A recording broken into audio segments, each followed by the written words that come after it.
Ang tunay na pangalan ng mga tao, lugar at organisasyon na may kaugnay sa liham na tampok sa palabas na ito ay pinilitan at pinago. Ang anumang pagkakahoy ng mga bagong pangalan sa aktwal na tao, lugar o organisasyon ay hindi sinasadya at nagkataon lamang. Magandang araw mga consumer! Ngayong linggo sa Dear Consumer Care, isang liham na naman ang sasagutin natin at ang ating pag-uusapan ay patungkol sa No Return, No Exchange Policy. Ito ay isa sa pinakamaraming tanong na ating natatanggap sa consumer care. Kaya ngayong araw, ating sasagutin ang sulat mula kay Binibining Mulya. Dear Consumer Care, magtatanong lang po sana ako. Nagkamali po ako ng bili ng isang item sa isang store. Noong magre-request po sana ako para palitan ng item, ang sabi ng customer service ay nagpapatupad daw ang DTI ng No Return, No Exchange Policy. Totoo po bang ipinatutupad nyo ito? As a customer, minsan po talaga ay nagkakamali kami ng aming pagbili. Maraming salamat po. At para sagutin ang katanungan ni Binibining Mulya, kasama natin ngayon ang Assistant Director ng Consumer Policy and Advocacy Bureau na si Attorney Cheryl Carbonell. Magandang araw po, Attorney Che. Magandang araw din sa iyo, Dens, at sa ating mga consumers. Attorney Che, maaari niyo po bang bigyang linaw kung ano itong No Return, No Exchange Policy na ipinatutupad daw po ng DTI? Linawin ko lamang, Dens, ang No Return, No Exchange ay hindi ipinapatupad ng DTI. In fact, ito ay ipinagbabawal sa ilalim ng Consumer Act of the Philippines o RA 7394. Ayon sa batas, bawal na ilagay o isulat ang no return, no exchange sa alinmang resibo o sa alinmang area ng tindahan o anumang dokumento na napapatunay ng bentahan. Bawal po pala ito. Bakit nga po ba ipinagbabawal ang paglalagay ng no return, no exchange sa mga resibo o kahit anong dokumento na nagpapatunay ng bentahan? Ito ay dahil lumalabag ito sa karapatan ng consumer na maipasaayos, mapalitan o ibalik ang ibinayad kung ang nabiling produkto ay may sira o depekto. Kung naalala mo yung ating 3 R's, repair, replace at saka refund. Paano naman po kung nagbago talaga ang isip ng consumer? O hindi naman kaya nagkamali talaga sa pagbili? Hindi na po ba talaga ito pwedeng papalitan? Ang pagbabago ng isip ng isang consumer o ang kanyang pagkakamali ay hindi wastong dahilan para mapalitan ang produkto o kaya ay makakuha ng refund. Subalit, may mga seller na pumapayag na magpalit kung sakaling nagkamali ang consumer o nagbago ito ng isip. At ito ay ayon na lamang sa goodwill o sa liberality ng seller sa kanyang consumer. Paano po kung ito ay aking ipangreregalo lang at hindi ko naman po alam ang tamang size ng aking pagbibigyan? Paano po kaya ang pwedeng gawin? Makabubuting sabihin mo ito sa tindahan at alamin ang kanilang return and exchange policy. Kaya mga consumer, tandaan na bawal po ang no return, no exchange policy. Kailangan meron tayong karapatan na maipagawa, mapapalitan ng produkto o may refund ng perang ibinayad natin sakaling may depekto o sira ang ating nabili. Subalit amin po kayong pinapaalalahanan na bago bili ng produkto ay siguraduhin na ito ang produktong nais bilhin dahil hindi sapat na dahilan ng pagbabago ng isip o pagkakamali sa ating pagpili. Makabubuti rin pong itanong sa seller ang kanilang return or exchange policy. Maraming salamat po, Attorney Che. At yan ang kabuuan ng ating programa sa araw na ito. Paalala lamang po na ang impormasyong aming naibigay ay base lamang sa aming natanggap na salaysay at mga pangyayari na inilahad ni Binibining Mulya. Abangan muli ang Dear Consumer Care sa susunod na linggo. Ito po si Denzel Bonal na nagsasabing, wise ang consumer na may alam. Para sa updates, please like, follow, subscribe to our Facebook, Instagram, Twitter, and YouTube accounts. That's DTI Consumer Care and DTI Philippines.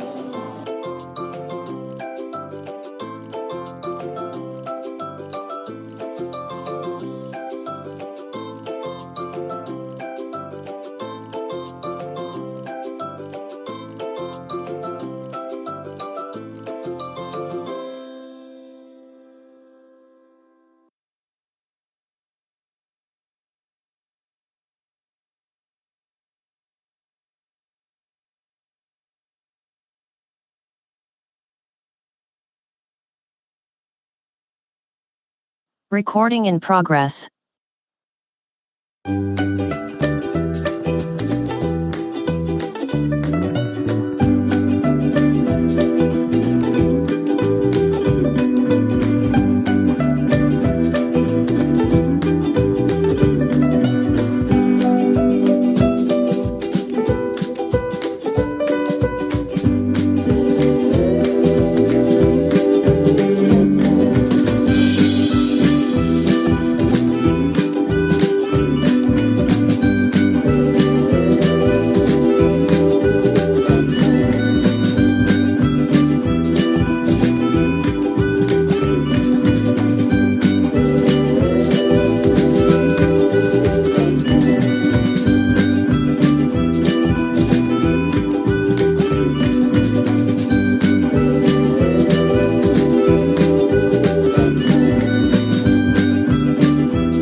Happy Tuesday po and happy Consumer Welfare Month to all our participants. Sa mga nakatutok po sa atin dito sa Zoom and to everyone joining us live via DTI Consumer Care Facebook and DTI Philippines YouTube. Magandang umaga po sa inyong lahat. You can still invite your friends and colleagues to join this webinar. Para po sa ating mga bagong participant, ang programa pong ito ay inilunsad ng DTI Consumer Policy and Advocacy Bureau upang makapagbigay ng kaalaman tungkol sa mga napapanahong topics na makakatulong sa atin para tayo ay maging wais, mapanuri at malayang mamimili. Ako po si Mean De Leon from the Consumer Policy and Advocacy Bureau and I will be your moderator for today's webinar. Every year po, the country celebrates the Consumer Welfare Month or CWM throughout October. We would like to invite everyone po to join us in our month-long celebration. You can refer po to our CWM calendar on your screens or you can access it po through our DTI Consumer Care social media pages. Our Consumer Care webinar series theme for this month mirrors this year's CWM theme, Sustainable Consumerism in the Digital Age. We prepared topics po that reinforce the need for consumers to have a conscious mindset and make more informed and sustainable choices in availing goods and services through online platforms. And for businesses to integrate strategic thinking and sustainable approaches in the digital transformation of their operations. The start of this month's Consumer Care webinar series, we will discuss po the Sustainability Solutions Exchange Program together with the Center for International Trade Expositions and Mission. On Thursday naman po, we will tackle the DTI Seal of Legitimacy for Multi-Level Marketing and Direct Selling Companies together with the Direct Selling Association of the Philippines and DTI CIPAB. Next week naman po, the DTI Fair Trade Enforcement Bureau will share relevant consumer tips for online shopping and their monitoring and enforcement activities. The week after next week po, the DTI Bureau of Philippine Standards will tackle the Philippine national standards related to sustainable consumption and production and the celebrations of the World Standards Day and the National Standards Week. On that same week po, the Bureau of Investments will discuss about driving investments towards sustainable economic growth through the promotion of sustainable business models. And before the month ends po, the Worldwide Fund for Nature Philippines will guide consumers on how to be sustainable diners in the digital age and economy. Manatili lang pong nakatutok sa ating Consumer Care webinar series every Tuesday and Thursday this October at sa DTI Consumer Care Facebook page para sa iba pang detalye at announcement. And now, for our 198th webinar session this morning, our topic po is about the Sustainability Solutions Exchange Program. Pero bago po tayo magsimula, we would like to give some reminders. Unang-una, ang ating webinar session po ay recorded. By continuing your participation in the meeting, you're also consenting that you may be recorded. We are encouraging you to stay at samahan niyo po kami hanggang matapos at sabay-sabay tayong matuto sa topic natin ngayong umaga. Ang mga sumusunod na reminders po ay para masiguro na smooth ang ating webinar session. Pakipalitan po ang format ng inyong pangalan. Maaaring consumer space full name o di po kaya ay pangalan ng company then your complete name. Kung masyadong mahaba naman po ang pangalan ng company, kahit acronym na lamang po ang gamitin. Please turn off your mic during the webinar session unless you are requested by the moderator to speak. Para sa mga tanong, we are encouraging everyone to click the raise hand button to directly address the speaker during the question and answer portion, or you may send your question through the chat box. At panghuli po, para sa mga naka-touch screen device, please avoid drawing or making annotations on the screen para hindi po ma-distract ang ating speaker at iba pang mga participants. Without further ado, let us begin this webinar session by singing the Philippine National Anthem, to be followed by the invocation. Mga kababayan, ang pambansang awit ng Pilipinas. Tayong makinig, dalas na silangalan, alam ng puso, sa titik mo'y buhay.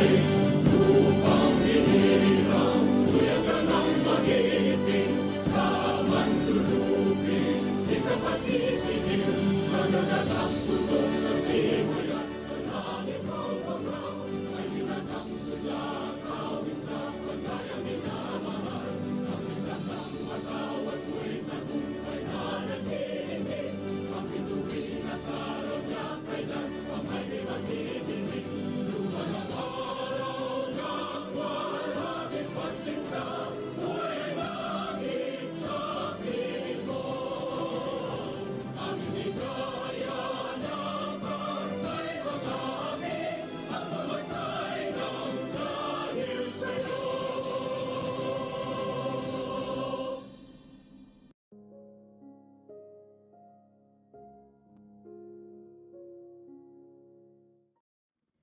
Loving Heavenly Father, we come to you this hour asking for your blessing as we are gathered together in this webinar. May your blessings of wisdom and guidance be upon us all for the sharing and impartation of knowledge and skills by our resource speakers, facilitators, and moderators. Bless also the participants so that they would be able to glean the information from this activity and share what we have learned in the spirit of your generosity. Lord, we bring you our prayers, our commitment, our gifts to you this day.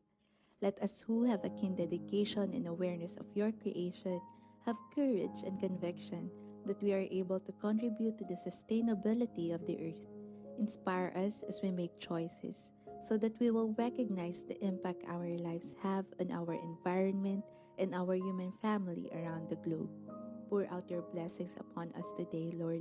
May each of our actions reveal our awareness that we are partners with you in the creation and sustainability of this earth that you have given to us to appreciate and enjoy.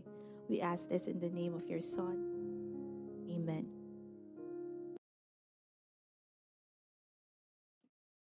Good morning po ulit. Before we proceed with our session, we would like to request our participants to answer our short survey regarding the suggested retail price or SRP. The link will be posted in the chat box or you may refer to your screens for the QR code. Now, to formally start our session for today, we would like to call the Assistant Division Chief of the Advocacy Division under the Consumer Policy and Advocacy Bureau, Ms. Vivian O. Alarcado. Good morning po, Ms. Vivian. Good morning, Ms. Mean. And good morning po sa inyong lahat. And happy Consumer Welfare Month. So today, this is our 198 webinar series, and our topic is about the Sustainability Solutions exchange program of the Center for International Trade, Expositions, and Missions.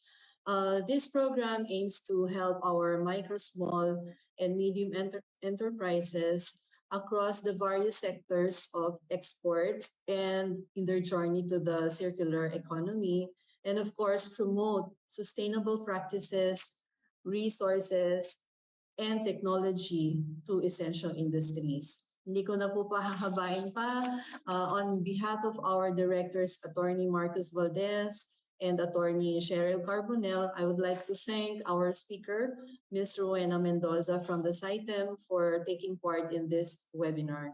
So I encourage our participants to ask questions sa ating speaker para marami po tayong matutunan about the project. Maraming salamat po. Thank you po, Ms. Bien. To echo po, Ms. Bien, we are very fortunate to have with us our speaker from the Center for International Trade, Expositions, and Missions, or CITEM. Our speaker po for today has been with CITEM for 3 decades already and is currently the Department Manager Officer in charge of the Operations Group 2, which oversees the food and sustainability sector of CITEM. Concurrent to her designation as OICDM, she also heads the Signature Events Division, which leads the organization of CITEM's brand events, the IFEX Philippines, the locally held international fair for the food sector, the Sustainability Solutions Exchange, which we will be discussing this morning, or the trade event for the sustainability sector, and all of overseas fair participation for food of CITEM. She has recently completed the foundation for becoming a UFI certified professional after finishing the exhibition management course under Union de Foire Internationale, the global association of world's leading trade show organizers, exhibition associations, and partners, and was one of the top performing employees of DTI in the DTI Sprints 2019 Employee of the Year. Let us all welcome Ms. Rowena Mendoza. Good morning po, Ms. Rowena. The floor is now yours. Thank you, Maan, and thank you for that introduction. And so I'd like to share my screen. And by the way, I'd like to thank CPAB, or the Consumer Protection Advocacy Board, for inviting me over to make a presentation about our program, the Sustainability Solutions Exchange. And I learned, of course, na since this is the beginning of the month, kami ang pang jumpstart ng event or yung inyong consumer webinar for the entire month. And medyo, of course, I hope that I will live up to the expectations na as a jumpstarting activity, ma-inspire ko kayo sa aking presentation for this morning. So, okay na ba yung screen? Yes, ma'am. Okay. Presentation slide na lang po. Okay, wait.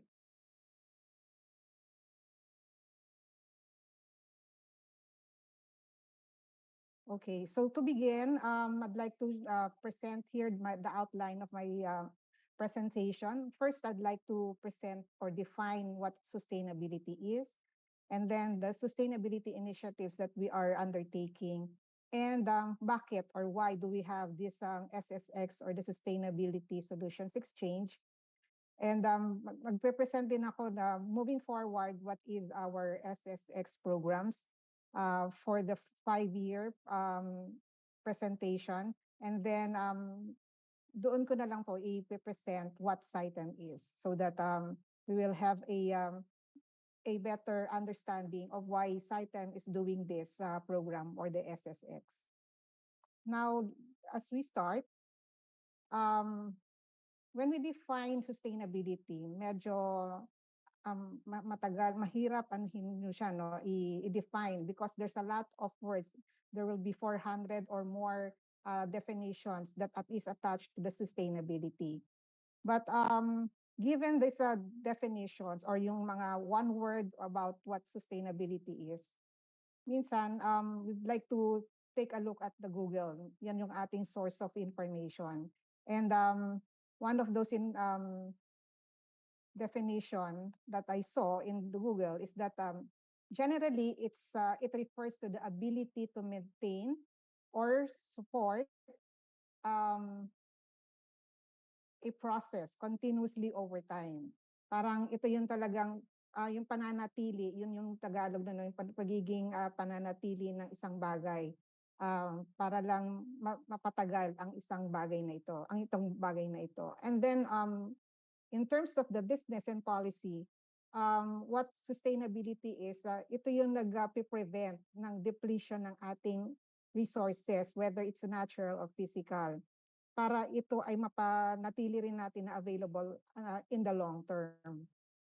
But what I saw that I think is a good definition for sustainability, it means yung meeting our own needs without compromising the ability of future generations to meet their own needs. Ibig sabihin, pag-isipan po din po natin ang mga makikinabang ng mga pinapakinabangan natin sa kasulukuyan. So parang we do not want to nadatnan ng mga future generations ang hindi magandang mundo. And ano yung mga resources na ito? Ito yung mga natural resources, even social and economic resources. Just to give you a ano lang po, parang kwento lang, no, when in December 2019, nagpunta po ako ng Japan, and doon po nag-benchmarking about sustainability, and then naka-attend po ako ng isang trade fair doon ng Japan. It's an eco show also.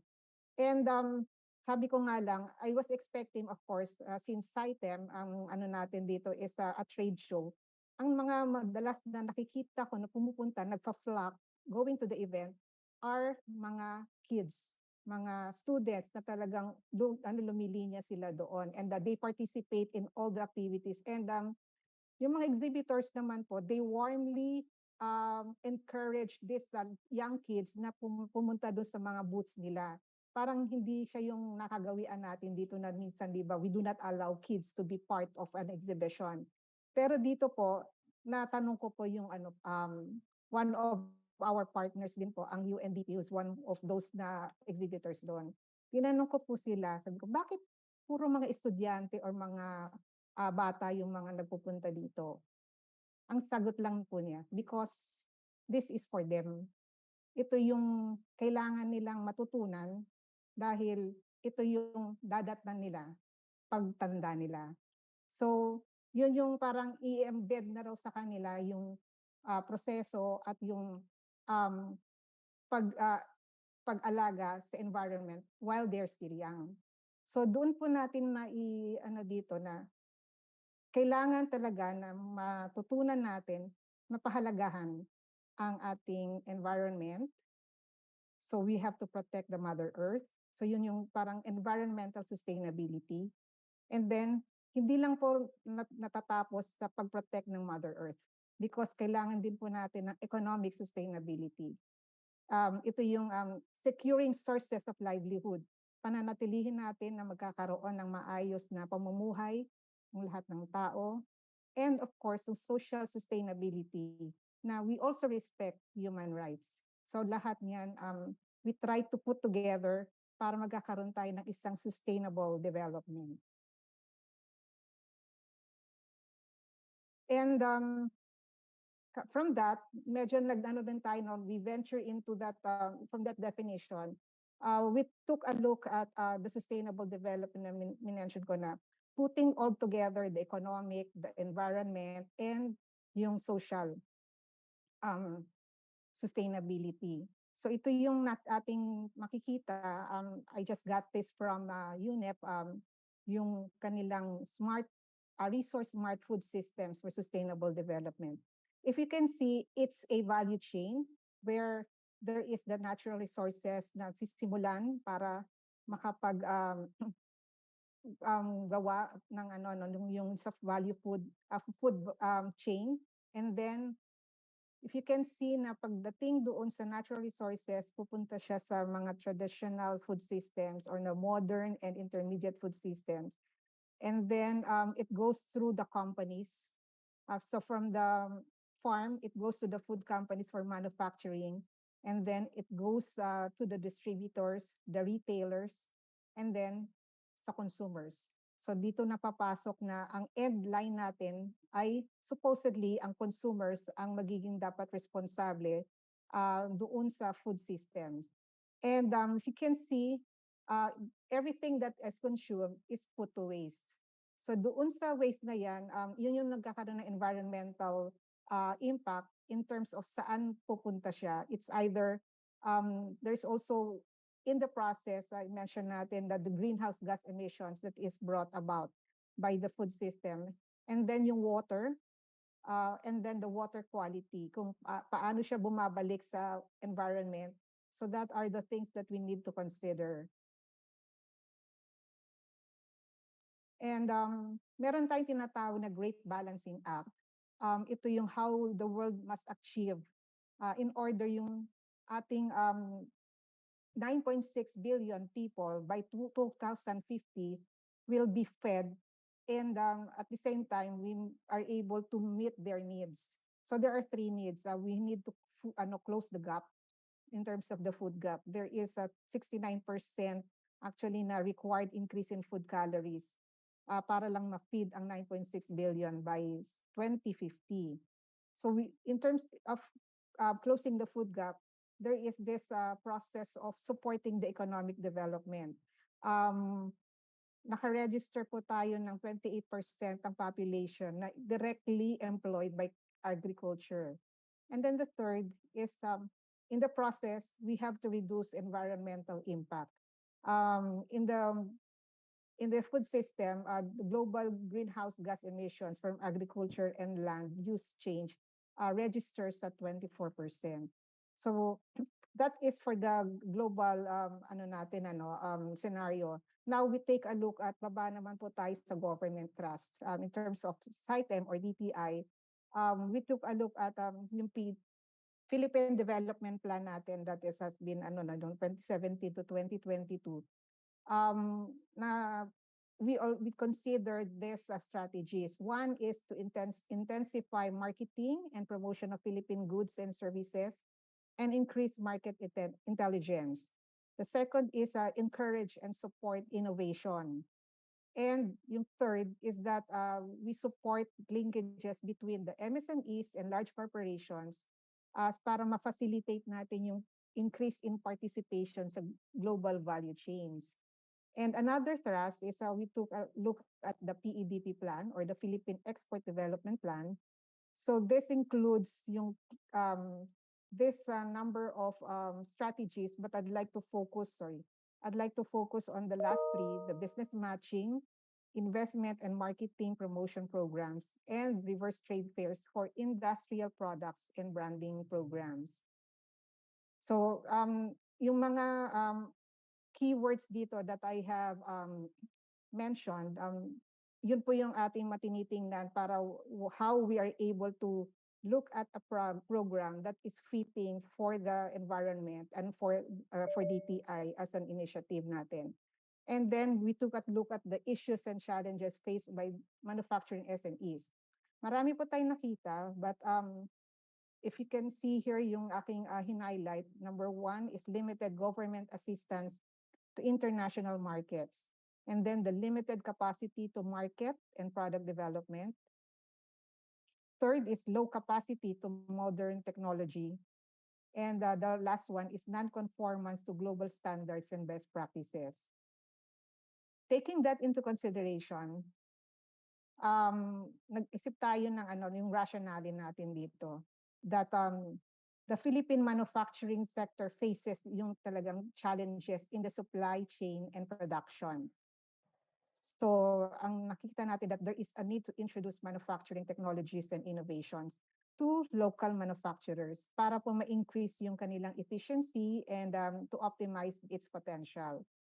The second is that we saw ngayong to encourage and support innovation. Ang focus natin dito is really to support the food manufacturing sector in response to these thrusts. And the last one is that most food manufacturing SMEs employ, marami po sa atin na outdated na yung technologies and yung manual pa yung methods in their production. So this is not really making them efficient, nor sustainable, nor environmental friendly in their production. So ang nakita po natin dito is that kailangan natin i-capacitate sila through knowledge sharing and linking them to companies that offer sustainable solutions. From here, we see na pagkahalimbawa po ang MSMEs natin, we all of the DTI focus on making MSMEs go green kasi iba-iba po tayo ng mga initiatives. Others already try to talagang i-lead sila in going green in their production. Pero what's next? Asan yung market and what are the trade opportunities? Those things are really what the MSMEs need because what is it for them if they will be going green in their production? And that is where Sustainability Solutions Exchange becomes the key platform. It becomes the ultimate or the culminating activity for all those initiatives of DTI. And this provides the expanded opportunities because it makes everything holistic and becoming a continuing greening program for our SMEs. So yung in our regular trade exhibitions, it's no longer a 3-day event because it becomes now a program. And we also support in terms of doing this, working on this Sustainability Solutions Exchange. We are able to contribute in advancing the achievement of the UN's SDG or the Sustainable Development Goals that has to be achieved by 2030. So if we count, it's just about, now it's 2022, 8 years to go. So we have to double time to be able to achieve this 17 SDGs. So why solution or Sustainability Solutions Exchange or why SSX? Nakita po natin dito na there is this large or big opportunity in terms of the market for environmental goods that is pegged at $3 trillion. And for the global health food market, it is expected na mag-reach siya ng 500 plus billion in 2024. So this becomes, there's an increase of 7.15%, spanning from 2020 to 2024 or for over the 5-year period. And ano pa yung pwede namin ibigay about the SSX? We hope to present and offer sustainable food, health and wellness, and home and gifts, manufacturing solutions, products and services. And we support innovation, we promote green consciousness, enhance awareness, and then espouse green initiatives. And in the end, of course, as an exhibition agency, we also would like to provide environmentally responsible trade platforms for our players. So after all those considerations, we were able to put up or implement the Sustainability Solutions Exchange in last March this year. And we had attached to that is a online community platform, which is sustainability.ph. So we were able to gather as much players in the sustainability sector. And we have sectors like the food and beverage, home, fashion and lifestyle, and advanced solutions. We were able to gather audiences from Philippine manufacturers, exporters, trade purchasers, local and international government, and a lot more. So it became a promotional platform na 2-in-1 because hindi lang tayo nagbigay sa mga MSMEs natin ng exhibition, which is digital, but we also have this website platform, which is available year-round 24/7 service via the sustainability.ph. And this is the website that provides a community and content aggregation platform because we would like this to be able to amplify yung MSMEs natin in their discoverability and searchability as they look into promising solutions and technologies. So I'd like to share lang with you some event highlights of the SSX last March. So we have the exhibition, and we were able to gather around close to 200 exhibitors from the sustainable solutions sector, and then yung marketplace natin, ito po yung ating mga MSMEs.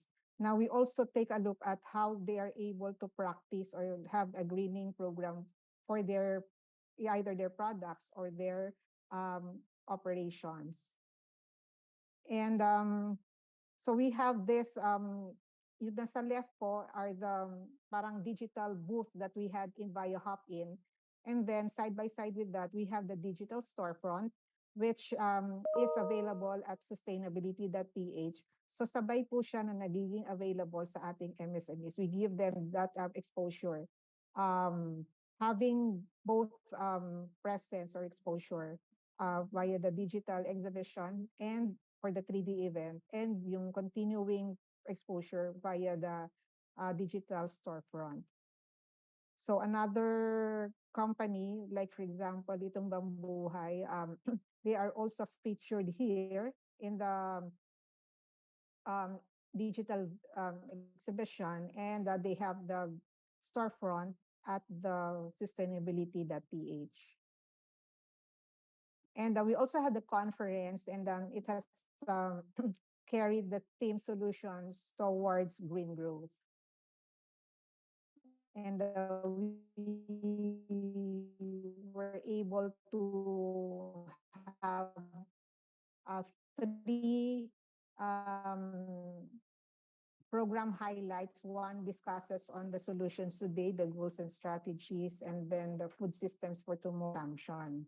And we were able during that 3-day event.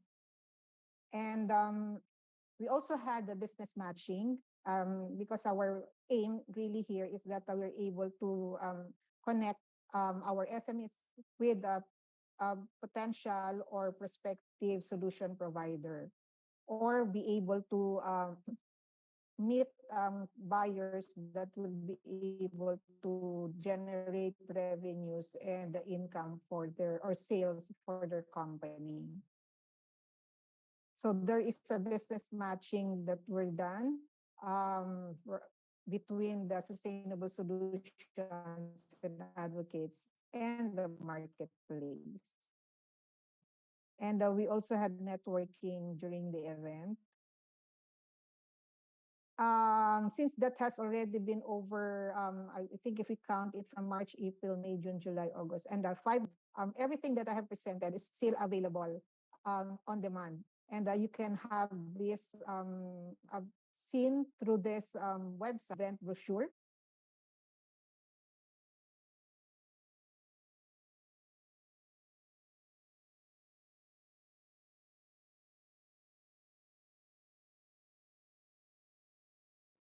Miss Rowena?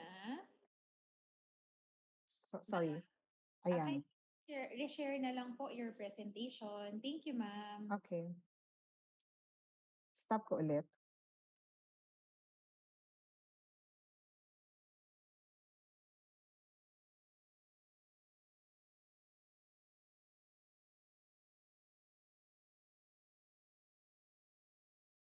Is it okay?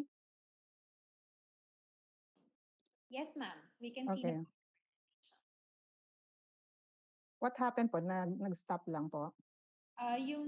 yes, ma'am, yung sa screen sharing po. Pero ngayon, ma'am, okay na po ulit. Okay.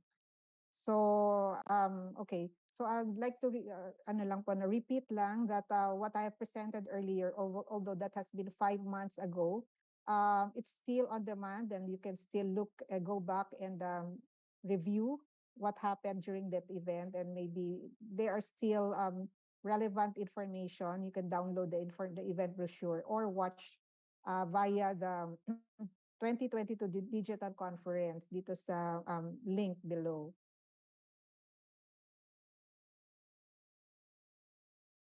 And as a program, so let's go back to sustainability. Natapos na po yung event, but I said that this is still a program. So I have here borrowing po yung sa BISMED na partnership with Global Green Growth Institute that they had this case study on best practices among Philippine MSMEs. We thought that this is also valuable information for us because ang MSMEs natin, tinitingnan natin what is their level of yung readiness as a green company, or if they are able to adapt to the green initiatives. So nakita natin dito, there are actually 3 levels because hindi naman po lahat already starts on the highest level. There are 3 levels. First is yung no investment. So what does it mean? Ito yung mga nagto-turn off lang ng lights when not in use, they save water, or they turn off the taps when water na if after use. Minsan ginagamit ang carton boxes. So yung mga readily available lang na pwede nilang gamitin na hindi na kailangan nilang mag-invest. And then there is also this level 2 or low investment, yung affordable purchase na sinasabi. It means very low investment that MSMEs can just do some adjustments, yung pagpalit ng switch or yung change ng heating process or their lights, and some reduction sa processing ng operations and the like. And then the third level is yung talagang kailangan na po nating mag-adjust or modify yung ating existing machines because it requires amount of investment or talagang pera para makapili tayo ng bagong equipment. So from here, we saw in terms of the level of interventions sa MSMEs, meron po dito majority na talagang nasa level 1 lang. And meron naman po na already in the range ng levels 1 and 2. And yung number 3, yung ano lang, meron po tayo na a few of them. So hindi lahat are really in the same level of readiness. So from that po, as a CITEM, we are able to make a program for 5 years. Hindi ko na po to isa-isahin sa inyo because this is a lot of things that you have to chew. Kung yung plans namin for the entire, itong working on it until 2026. But we have these goals and we have what you call po yung mga interventions. So tinitingnan po natin dito yung sino yung kailangan nating tulungan to focus, and then what strategy and action plan. And so we have lined up activities that we have to do beginning this year until the 2026. So wait lang po kayo for all the other programs that is store for everyone, MSMEs, ang ating DTI partners, and the rest of our mga sustainability players po natin.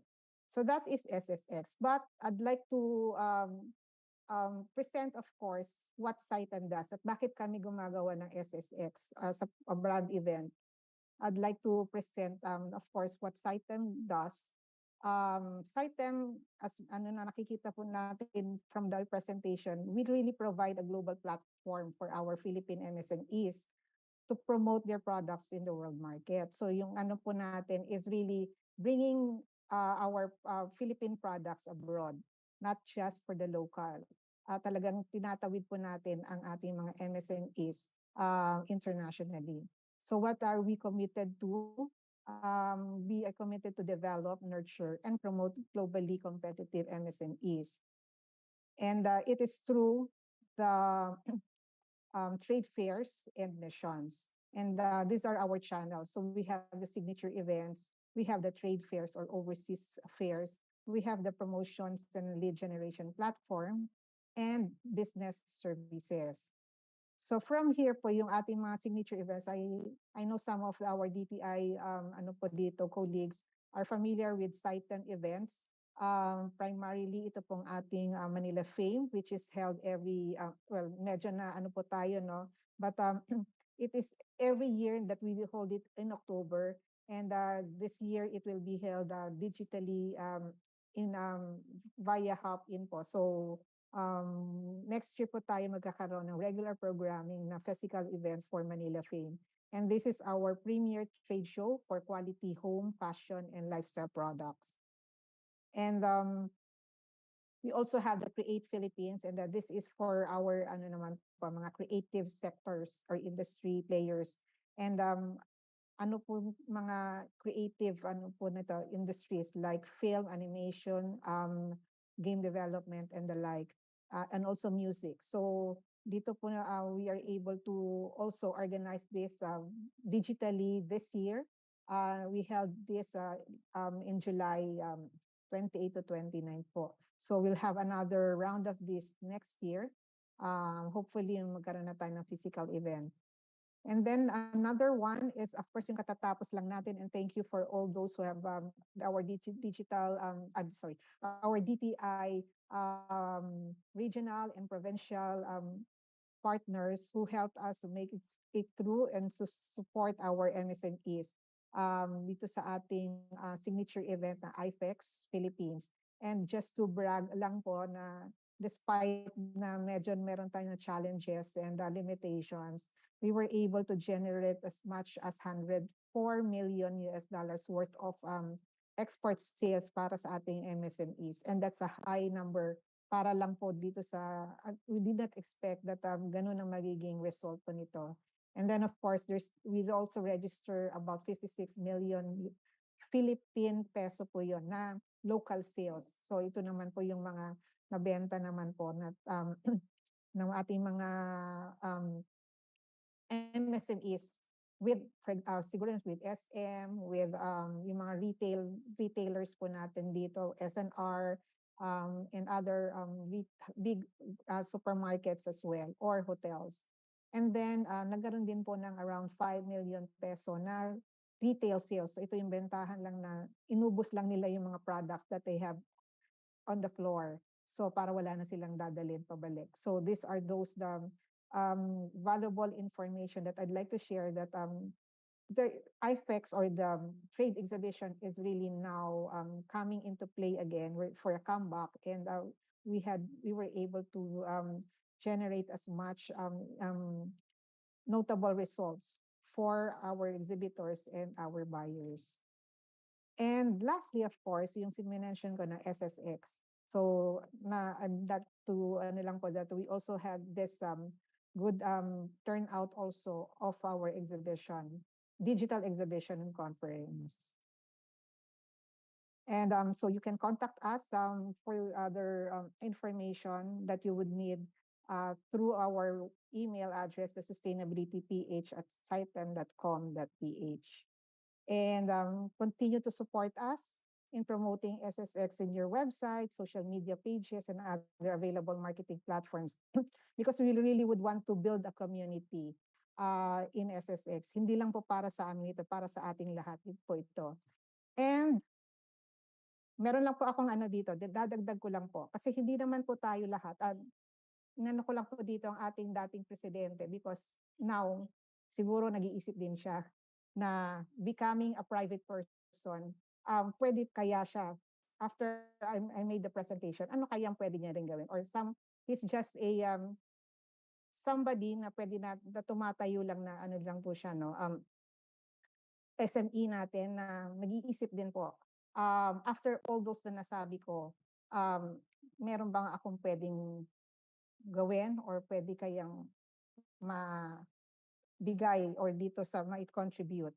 Marami tayong tanong. Minsan yung mga MSMEs tatanong, bago lang ako, or pwede kaya yung produkto ko, or paano nga mababenta yung produkto ko? Kanino ko ibebenta naman? Or saan naman na ibebenta yun? So these are questions na lagi natin nare-receive. I know ang sa SIBAP also gets that in mga information or queries from our MSMEs or yung mga nag-iisip na magnegosyo. And I'd like to present lang po that CITEM promotes or gives these programs and services. We have the export coaching, the product development. We do personalized exhibitor care services. We also do visual merchandising and online marketing. Just to ano lang pa to, excite you lang po, product development. Firstly, if you see this product, kita natin to madalas na bumibili tayo ng ganitong klase ng banana chips. But with CITEM, we are able to give that a new flavor. We bring the Philippine products at a new face. And this is towards the export market. And aside from the product development, just as an example, in terms of visual merchandising naman po, how do we um, support our MSMEs? Madalas ito ganitong itsura ng ating sari-sari store. And some of our MSMEs, dito po nila naglaland yung kanilang mga produkto sa sari-sari store or sa mga um, yung mga ano po natin, tiyangge. And how do we support them? This is one of our special settings sa IFEX way back in 20, I think this was 2017 or 2015. We came up with this very homey na presentation of products na we incorporated then yung setup na para hindi lang siya yung simpleng sari-sari store type. But this is in the Philippines. We also bring it to the world. And this is how we bring it to the world. We also have organized participations in international shows. And we support them in terms of ito nga po na helping them curate a very good presentation of their products. And so if you see na yung mga products po natin that's for the home, pero kasi meron sa ating mga MSMEs that are into home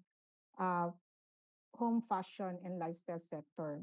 So this is how we present naman po in Manila Fame and in other parts of yung ating international shows abroad.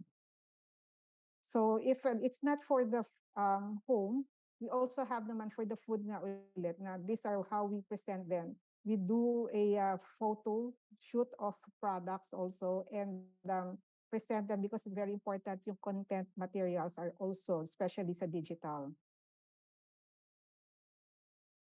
So these are additional or some of those products that we carry abroad. And may tanong ulit po ako na if you are somebody na bumibili ng ganito, saan nyo siya nabibili? Di ba, ano lang yan, madalas sa terminal, bus terminal, or pwedeng dun lang sa tabi-tabi lang na malapit sa bahay natin. Bibili tayo ng ganito lang na product. And sino yung bumibili? Yung mga ano lang, mga bata or yung mga ano natin, mga kamag-anak. But when it is packaged this way, medyo na ilalagay po natin siya, lumalabas din siya outside of our neighborhood. Nadadala natin siya.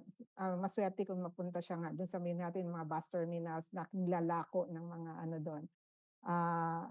Ano natin, kababayan. And then some in other stores. But we would like to move further yung mga products natin and we package them this way also. And then this is how we also, na yung simpleng apas mo ba yan or yung pulvera na yan, it already reaches the world because they are packaged and then na-extend yung kanilang shelf life. So hindi lang po siya nakakarating sa other parts of the Philippines, we bring them abroad. So I hope that that already gives an excitement for everyone na nandito po sa ating webinar.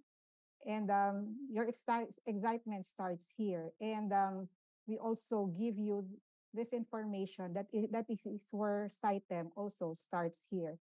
We would like to support you. And hopefully that SSX is one of those programs will really be an aspirational and inspirational program for everyone. So before I end po, I'd like to share lang this corporate AVP, although medyo matagal-tagal na po itong namin, but still some of this information are still worth viewing po. Wait lang po.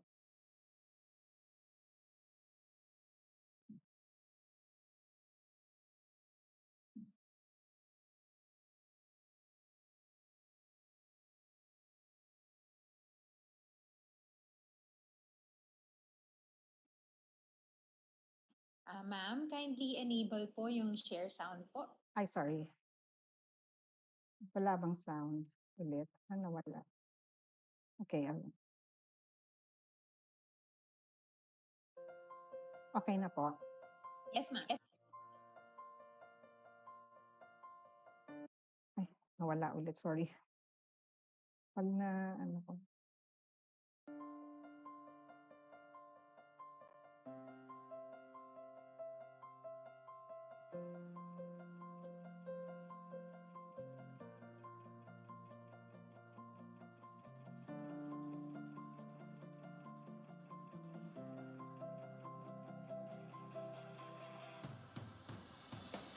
For 35 years, the Center for International Trade Expositions and Missions has worked towards establishing the Philippines as a premier sourcing destination for quality products and services. Setting the highest standards of creativity, excellence, and innovation to achieve export competitiveness in the international market.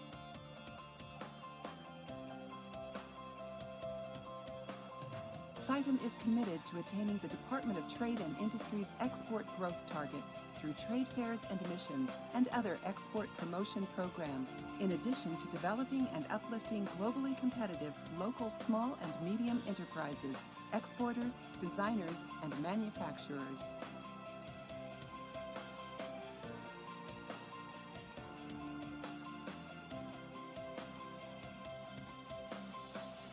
The agency provides exporters with access to market information, government science and technology-related services, marketing and product development trainings, trade statistics, financing services, and network to suppliers. CITEM contributes to the inclusive growth in the country by taking a lead in connecting international trade buyers with appropriate exports and developing buyer-to-exporter relationships.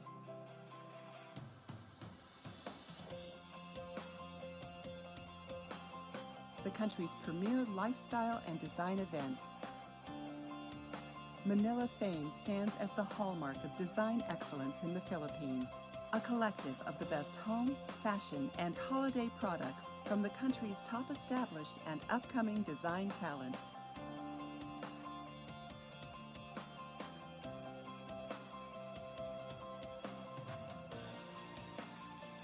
The country's biggest export-oriented food show.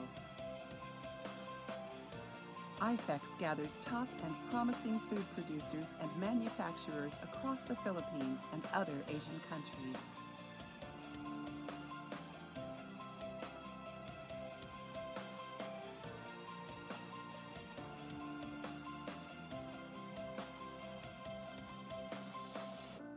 As the export promotions arm of the Department of Trade and Industry, CITEM devotes its efforts to induce inclusive and innovative-led growth in the country by developing and preparing globally competitive Philippines SMEs to stand on their own in the global market. In the past 5 years alone, CITEM has supported 2,600 SMEs, produced $5.96 billion in export sales, and welcomed 8,400 foreign buyers to its signature shows.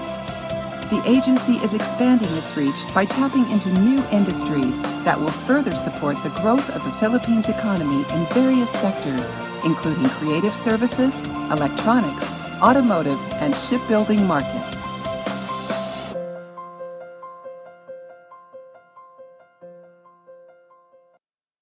Ayan po. That ends my presentation. Thank you very much po for listening. I hope hindi kayo na-bore. Thank you po for that comprehensive presentation in AVP, Ms. Rowena. Thank you po for walking us through the Sustainability Solutions Exchange Program and CITEM's brand events. Good morning po ulit sa ating participants here in Zoom and to everyone joining us via DTI Consumer Care Facebook and DTI Philippines YouTube. Before we proceed po with our question and answer portion, here are some reminders. Kindly stay muted unless you are addressing the speaker and or moderator directly. Please be also informed po na makakapag-download kayo ng copy ng presentation material after you accomplish the client satisfaction form that will be posted in the chat box section. Para mas maging interactive po ang ating Q&A portion, we encourage everyone po to click the raise hand button so we can call you directly ask to our speaker. Pwede rin pong isend ang inyong question sa ating chat box. In the meantime po, habang nag-iintay po tayo ng mga gustong mag-raise hand, basahin po muna natin yung questions na pinadala sa atin earlier. Ms. Rowena, what are the activities or assistance provided to MSMEs po to promote their products in the local areas or within the Philippines? Or for international market lang po ba yung products po? Parang kaunti lang po yung nakikita naming products that are being promoted by CITEM within the country. Ma'am? Okay, thank you. Sino po yung nagtanong so that I can address her appropriately? Ma'am, pinadala lang po. Okay. Ang CITEM po, we are able to, and support po natin talaga is yung, by its very name, it's international. It's an exhibitions po tayo and missions. But before we're able to support them, dapat nagsisimula sila somewhere. And ito yung hina-harvest po natin from, normally ganun po yung route natin. Nag-start po yan ang mga companies na kaya kaka-activate natin po dito sa sulong ng promotion is yung ating mga regional, because from them they start with promoting their nung mga SMEs through the provincial or yung national level na mga food fairs. And then from there, dun kami nag-harvest kung sino yung ready na mga companies na pwede na silang actively makapag-participate in the international market. Mahirap po kasi na yung mga companies yung ipipilit natin na hindi pa ready, especially yung mga food certification, especially for food ito, no, na kailangan po talagang sila comply with the requirements. Hindi naman po natin masasabi na kaunti yung ating natutulungan, but because these are the pool of companies na talagang may kakayanan na po na makapag-promote and makarry yung products nila abroad. So, kung sino po yung mga na yon, hindi naman po namin dinidiscount yung mga talagang yung willing and able. We give them the support that we need. Especially po yung sinasabi ko po na sa product development. Ngayon po, we also support them through the content, marketing and promotion. Na we give opportunities na mabigyan sila ng magandang yung photography and content para sa mga digital storefronts nila. Lalo na yung mga talagang mahirap, hindi marunong, wala talagang kakayanan na makapag-provide ng magandang product photos, para kasi yun yung nagiging bentahid po din natin, lalo na ngayong nasa digital sphere pa rin pa ho tayo. Right. Thank you po, Ms. Rowena. Next question po natin, may quality check or audit po ba na ginagawa ang CITEM to ensure and monitor that the products po are up to standards? Yes po, very po yan, critical po kami doon sa po na yon, punto na yon. Because pag sa mga nag-a-apply po sa IFEX, sabihin po natin dito, meron, familiar naman po yung mga DTI dito that we need to gather yung kanilang mga business permits, kailangan po talaga na sila, and then sa BIR, and then yung kanilang food certification, especially if it's food, we require talaga, minimum requirement is having an FDA and an LTO. And then for some markets naman po, nire-require yung CPR or the Certificate of Product product standards po. So yun po yung ating rin po tinitingnan na mga nila, mga compliances or mga requirements. And for the SSX, rin po yan. We also try to look at how they're able to give or do mga initiatives nila in greening their programs or yung kanilang operations. Tinitingnan din po natin yan before we are able to accept them in SSX. Thank you po, ma'am. Next question naman po.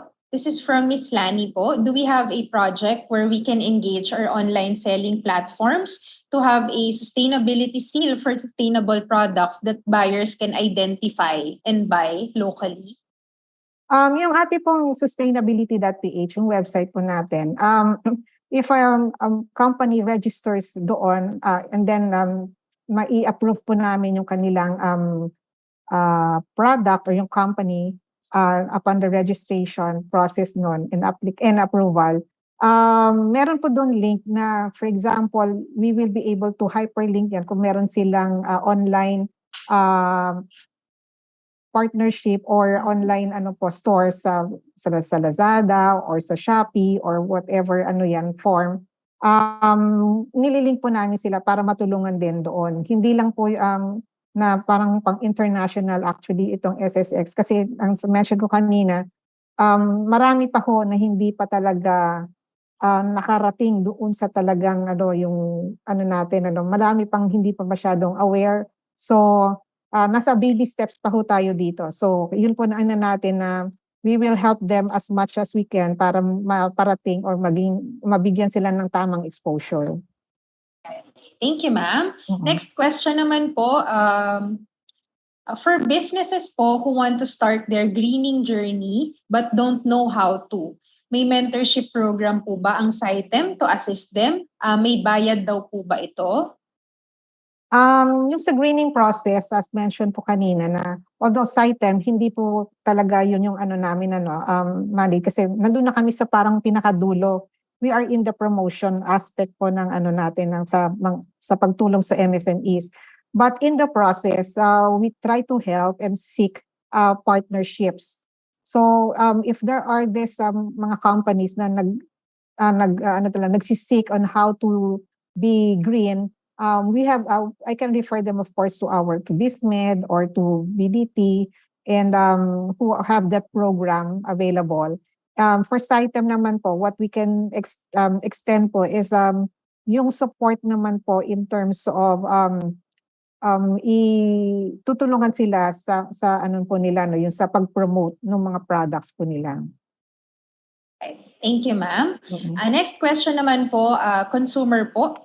Any tips po for consumers to protect ourselves from greenwashing or the practice of making dishonest claims po of sustainability or environmental friendliness in an attempt to gain market share? Ma'am?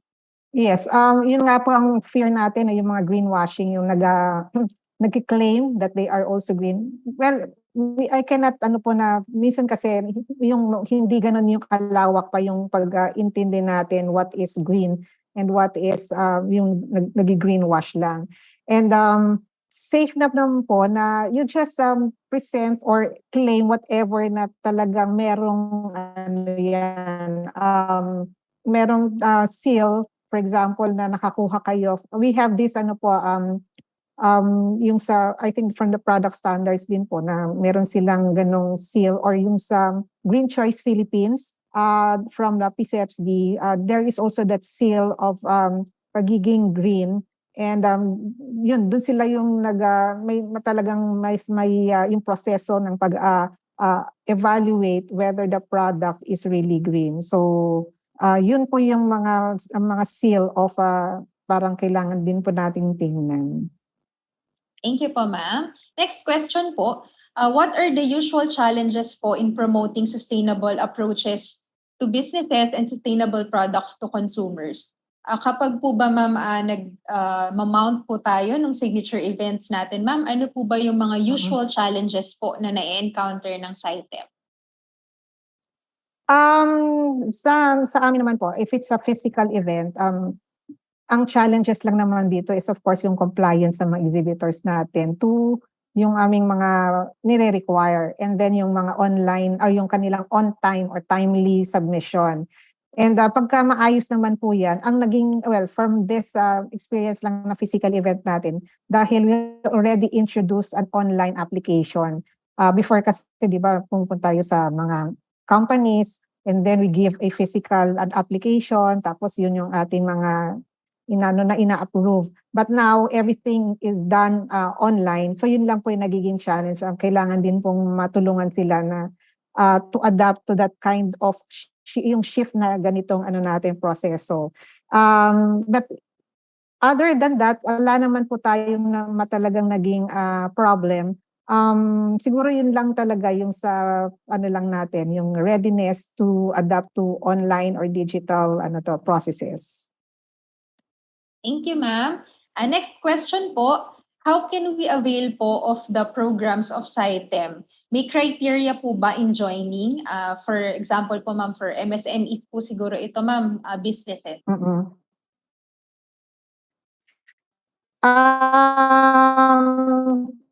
Meron po kaming ng mga prerequisites. Kasi di ba po ang sinabi ko, we have the signature events, meron din po tayong international Miss Rowena? Makarating po sa international because we would like na maging ready muna sila. Marami po kasing kailangan na matutunan how to deal with yung mga buyers, how to negotiate, and how to give a better pricing o yung costing din. So lahat yon dapat matutunan muna natin dito bago tayo mag-international. Ang nano po namin dito mga requirements is that as mentioned kanina, kailangan lang po namin yung kanilang mga valid mga business licenses and mga food certifications and other certifications that we may require. And ang importante po, tinitingnan din po namin na kailangan ang mga companies para po sila magiging effective ang kanilang promotion ng products nila. May email address po sila na active and kung pwede po meron sila talagang website. Yan po. Thank you po, ma'am. Next question po, how do they measure how the CITEM po measure if you're successful po in your initiatives or activities to meet the objectives of your programs po? May target number of MSMEs din po ba kayo, ma'am?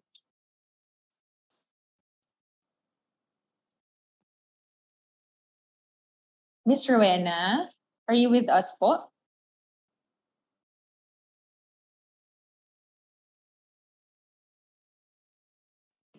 Miss Rowena?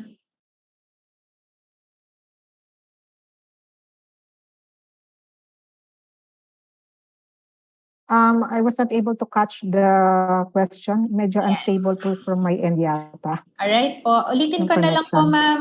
How does Sige CITEM po. po measure if you are successful po in your initiatives or activities to meet the objectives po of your programs? Meron din po ba kayong target number of MSMEs? Yes, for every activity naman po, we call it yung ating key performance indicators. And binabantayan rin po tayo ng ating kasi ang CITEM naman is under a GCG or the Governance Commission on we have the targets po in terms of the number of exhibitors that we assist, in terms of the number of buyers that we also that we bring to the show. And meron din po tayo yung sa sales and also yung mga number of sa mga promotion din po sa marketing activities po natin or initiatives. So in terms of IFEC, sabihin po natin na we already have that number of exhibitors kasi nakabase din po tayo kung ilan lang pwede lang sa venue. So we cannot have more than what the venue can accommodate naman po. Pero pag sa digital, yun, as much as we can, marami po tayo na include doon. So in terms of the number of exhibitors and buyers and sa export sales, yun po yung mga targets natin if we're able to accomplish it. Thank you po, ma'am. What happens naman daw po if the company or business is no longer capable to produce the products or items that are within CITEM standards? Matatanggal po ba sila sa trade fairs or pool of products promoted by CITEM? Depende po yan because we do not have that yung minsan yung ready information how yung kanilang capability unless na biglang ang buyer i-alert us na meron silang in order tapos itong mga companies were not able to supply or yung ma-deliver yung required number of order nila.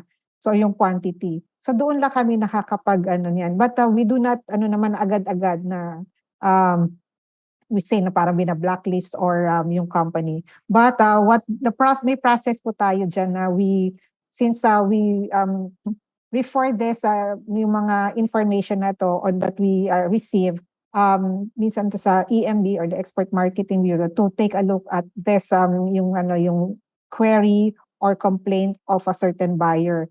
And then pagka halimbawa naman po na na-address yon and we see na wala naman po siyang anything that will yung stop him from doing his yung kaniyang mga business activities, we still continue. Pagka na-clear naman or wala talagang major na talagang sabihin natin legal na na step na kailangang i-hold sila. Pero kung wala po, diretso naman po 'yun. Right. Thank you po, ma'am. Next question naman po, does CITEM assist MSMEs in monitoring and ensuring that businesses can get their ROIs within a certain time frame? CITEM po ba yung tamang office to ask for assistance or guidance regarding MSMEs po, sa MSMEs po to ensure that they will be successful in the business or venture po?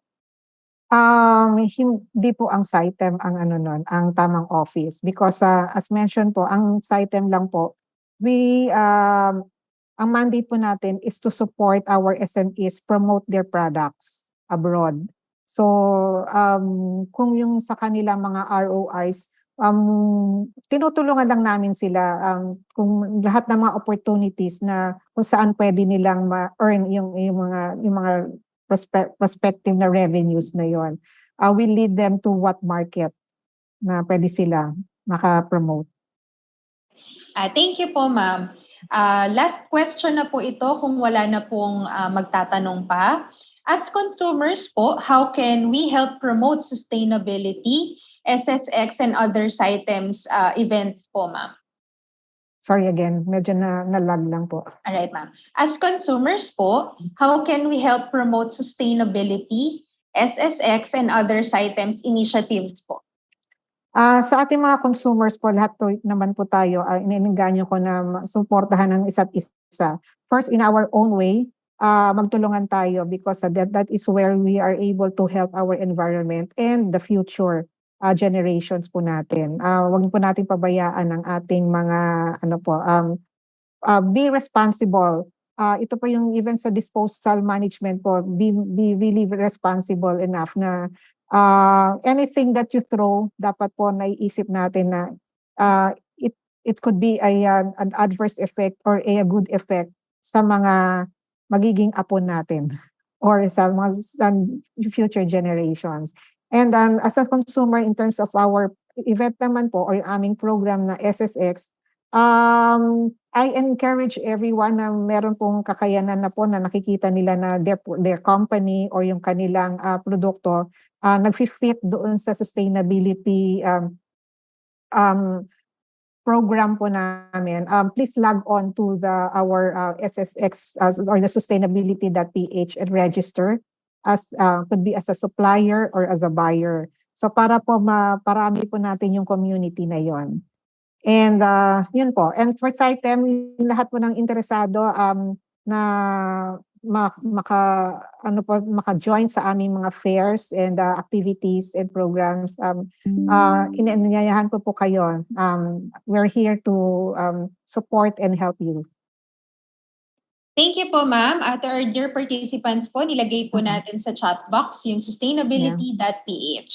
Maraming salamat po sa mga nagtanong. Again, Ms. Rowena, thank you po for answering all the questions. We Salamat, hope ma'am. na mas napalawak pa ng session na ito ang kaalaman ng ating participants tungkol sa SSX at sa iba pa pong initiatives ng CITEM at sana natulungan natin ang ating MSMEs on their journey to circular economy. Before we close this session po, may we ask Ms. Rowena po to give a short message for our participants and provide them CITEM's contact details should our participants po have other concerns po or questions. Ma'am? Okay, thank you, Mayan. For all those who have attended this session, and maraming salamat po sa pakikinig. Sana po ay may natutunan po tayo dito sa aking konting naiambag na kaalaman. And I'm happy to be at your service for whatever purpose. Kung hanggat kaya po nating makatulong sa ating mga consumers. And we're in partnership, of course. Thank you for SIBAP for this opportunity. And I hope that this will not be the end or well, we have started it, and I hope that we can continue this support to our consumers as well. And with that note, I'd like to lead you also to come and visit our next event po, yung Manila Fame, although this will be digital this October 15, sorry, I might be able to give you a wrong date, pero this coming October na po yan. This will be digital and hope for you to be participating and attending this coming event of CITEM. Thank you so much po. All right. Thank you po, Ms. Rowena. This is to formally close our webinar for today. Muli, maraming salamat po sa ating very capable speaker from the Center for International Trade, Expositions, and Missions this morning, the Department Manager Officer in charge of the Operations Group 2 of CITEM, Ms. Rowena Mendoza. At mula po sa Consumer Protection Group, maraming salamat po sa ating mga participants na nakasama natin ngayong umaga. Huwag niyo pong kalimutang samahan kaming muli sa aming mga susunod na webinars. Our announcements po will be posted in our social media accounts. For more updates, please like, follow, and subscribe our Facebook, Instagram, Twitter, TikTok, and YouTube accounts, DTI Consumer Care, DTI 1384, and DTI Philippines. Also, kindly accomplish po and submit the survey form. Thank you so much, everyone, and happy Consumer Welfare Month.